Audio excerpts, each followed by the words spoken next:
menggemparkan, mengatakan ini bukannya saringan, tapi ini adalah peringkat akhir yang harus mereka tempuhi. Siapakah yang akan berada di tempat pertama, kedua, ketiga dan juga tempat yang keempat. Jadi sama-sama kita tunggu di mana aksi ini yang akan dilepaskan pada bulan masa selagi baru saja dilepaskan bagi acara Bina 15 Pekayun Lelaki akhir ini. Namun belum lagi melepasi 150 meter. Inilah zon larangan memotong bagi semua perahu-perahu yang beraksi dalam acara Bina 15 Pekayun Lelaki akhir ini. Kalau kita perhatikan, yang baru saja melepasi ada 2 buah perahu, iaitu perahu Landas. Kalau diperhatikan, Landas Azam Kasih Nyawarisan menggunakan kapten nombor 14. Begitu juga dengan perahu 13, Landas Azam Kasih Nyawarisan. Inilah 2 kembar yang tidak asing lagi. Mereka telah pun meloloskan diri dengan jarak 150 meter. Kalau kita perhatikan juga ada perahu-perahu lain yang cuba untuk merapatkan kedudukan, di mana 17 juga Landas Jaya Helang Tasik seiring 3 buah perahu ini. Kalau diperhatikan, kita berikan gambaran di adan pelepasan ini. Cuma ada 1 perahu, iaitu perahu Lanun di Daracun yang menggunakan pet nombor 1 yang memberi saingan hebat ke atas Landas, di mana 3 buah perahu Landas yang berada di hadapan ketiga ini. Hanya sebuah perahu yang menjadi saingan, iaitu perahu Lanun di Daracun dan juga perahu yang menggunakan set nombor 5 Putra Soda juga untuk memberikan saingan bagi acara Bidar 15 Pekayun Lelaki akhir ini. Ada 1 selekoh pertama yang harus mereka tempuhi. Di situlah mereka akan merubah kedudukan ataupun mengubah arah ke sebelah kanan bagi mereka memendekkan jarak menuju ke selekoh yang terakhir, di mana di selekoh itulah pastinya akan berlaku perubahan kedudukan. Inilah peranan yang harus dilakukan oleh pengemudi bagi setiap perahu-perahu untuk memastikan mereka lolos terlebih dahulu di selekoh yang terakhir.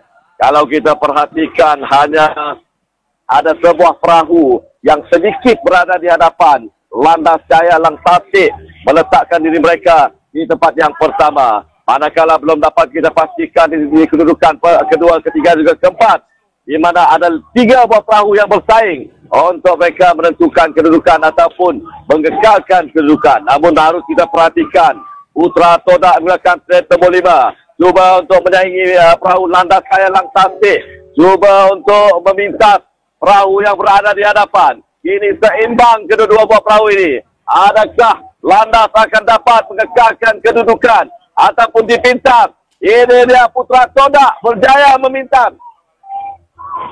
Putra Todak yang menggunakan set nombor 5 berjaya memintas. Ini meletakkan mereka berada di kedudukan yang pertama, di mana pada asalnya mereka berada di kedudukan yang keempat. Ini telah pun bertukar kedudukan. Ini mereka berada di kedudukan yang pertama. Manakala Landas Jaya Helang Tasik yang menggunakan set 17 yang pada awalnya berada di hadapan, kini mampu berada di kedudukan yang kedua. Manakala di kedudukan yang ketiga, Landas Azam Kasih Nyawarisan yang menggunakan set nombor 13 berada di kedudukan yang ketiga. Manakala Lanun di Daracun menggunakan set nombor 1 hanya mampu berada di kedudukan yang keempat. Namun ini belum kita pastikan, belum rapi lagi kedudukan mereka ini. Memandangkan masih jauh lagi jaraknya. Kalau kita perhatikan, ada lebih kurang 1 kilometer saja lagi untuk mereka menamatkan acara ini. Dan pastinya selekoh yang terakhir, itulah selekoh yang akan menjadi tumpuan ataupun perubahan dan kedudukan bagi memastikan mereka menuju keadaan penamat. Adakah Todak berjaya, Putra Todak sebenarnya dapat mengekalkan kedudukan mereka ataupun akan berubah kedudukan apabila mereka tiba di selekoh yang terakhir? Di mana selekoh itulah 500 meter terakhir bagi mereka menamatkan acara Bidar 15 Pekayun Lelaki akhir ini. Baiklah, untuk gambaran seterusnya saya serahkan kepada rakan pengulas dan silakan. Terima kasih rakan Sukasius yang masih perincian kedudukan demi kedudukan perahu-perahu yang sedang bertanding ketika ini, di mana acara 15 Bidang Lelaki akhir ini sedang hangat berlangsung, di mana pada pertengahan ini dengan pintas memintas, kejar mengejar di antara 4 buah perahu yang berada di kelompok hadapan ini. Ternyata pada ketika ini penguasaan Landas di mana landas Cahaya Helang Tasik dan juga landas Azam Kasihnya Warisan. Kedua-dua buah perahu ini di bawah pengurusan Awang Zamhari bin Awang Mahmud. Ini berada di kedudukan yang kedua. Manakala di sebelah kiri mereka pula Putra Toda di bawah pengurusan Nur Ikhwan dan juga Nur Ikhmal Kasdi yang menggunakan plat nomor 5. Dan di sebelah hujung sana Lanun Dinaracut yang menggunakan plat nomor 1 di bawah pengurusan Ayanda Basirun. Jadi memangnya sekiranya momentum pengkayuhan yang diperagakan oleh pasangan kembal landas yang berada di kedudukan pertama dan kedua ini berkekalan, mungkin mereka akan berjaya melepasi selekos seberang hulu ini. Kerana disinilah merupakan turning point pada kesemua pengkayuh-pengkayuh ini untuk meneruskan pengkayuhan dan terutama sekali kepada seseorang yang bergelar pengemudi untuk mengemudi perahu mereka agar dapat melakukan pembelokan yang sempurna. Namun begitu, dapat saya lihat dengan jelas bahawa perahu yang menggunakan plat nomor 17, landas Cahaya Helang Tasik dan juga landas Azam Kasihnya Warisan, pasangan kembar yang menggunakan pakaian berwarna merah kuning ini berada pada kedudukan yang pertama. Jadi sudah semestinya pertembungan abang dan juga adik ini sememangnya tidak akan memberi sedikit pun rasa gundah gulana dan juga ruang untuk kedua-dua pasukan ini meneruskan pengkayuhan. Apa yang pastinya Lanun Dinaracut terus memecut dari sebelah kanan sana, di mana lorong yang mereka gunakan merupakan lorong berhantu yang sebentar tadi berada pada kedudukan yang keempat.